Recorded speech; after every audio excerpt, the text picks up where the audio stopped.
Good morning. Welcome to another edition of Coffee with Tea. I'm your host, the amazing T Street.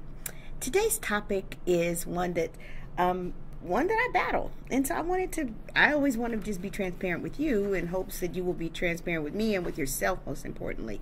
And so I'll just start by sharing today's topic, Coffee with Tea. Don't skip the process of emotional intimacy.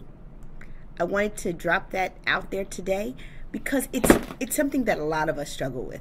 I'll be real candid with you. Before I was a Christian, physical intimacy was super easy for me because it didn't require anything from me, because giving of my body was so much easier than giving of my emotions and my intellect and my spirit.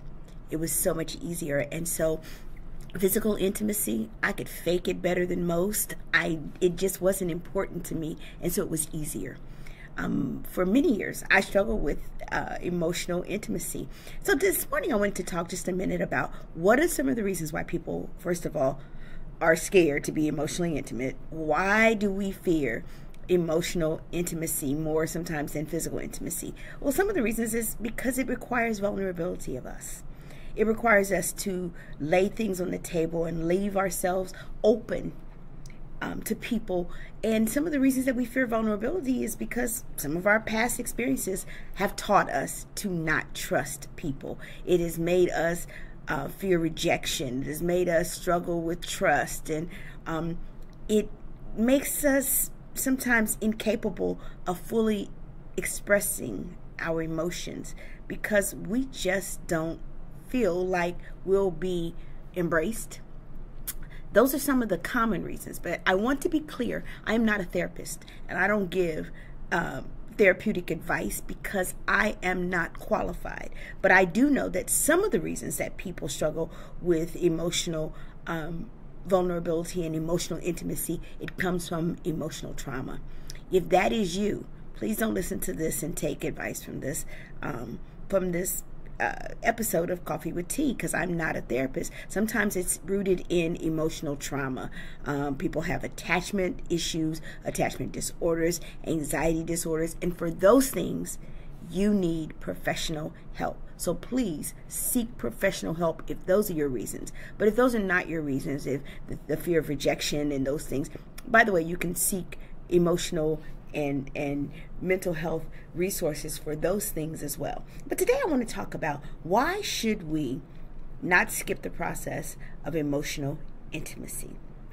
Because there are benefits to being emotionally intimate with people. And I'm not just talking about our partners, our personal partners. I'm talking about friendships. I'm talking about work relationships. I'm talking about relationships between parents and children. Intimacy emotionally really communicates that there is emotional intelligence at work and at play. And sometimes the reason that we struggle is because we just don't have or we don't think that we have the tools that we need to be emotionally intimate with other people. But the benefits are great. It increases relationships that have satisfaction. You want to get along better with people, get to know them in your workplace. The more you get to know people in your workplace and you're able to get along, it makes the workplace more satisfying. By the way, when you're not all stressed out because you don't have good emotional intimacy, it improves your mental health. And can I tell you, for me personally, it has increased my ability for resilience, because during some of the most difficult times, it is my connection to other people that has really helped me to bounce back from hard times, and my willingness and their willingness to be emotionally intimate with each other. And I don't tell you that it's always easy. What are some of the ways that you can do it? That you can become more emotionally intimate with people in your life, whether it's your partner or your coworkers or your children or your friends. How about starting with the attempt to communicate daily if it's people that you live with, or regularly if it's your friends? More often than not, we kind of put our friends on the back burner and we call on them only when we need them. But the more we know each other, when we need them in difficult times, the more readily available people are to us emotionally. They're also more readily available when you don't just call them when you need something they show up because they know that you don't just call on them when you're in trouble. It also, when you are emotionally intimate, it expresses appreciation for the people in your life.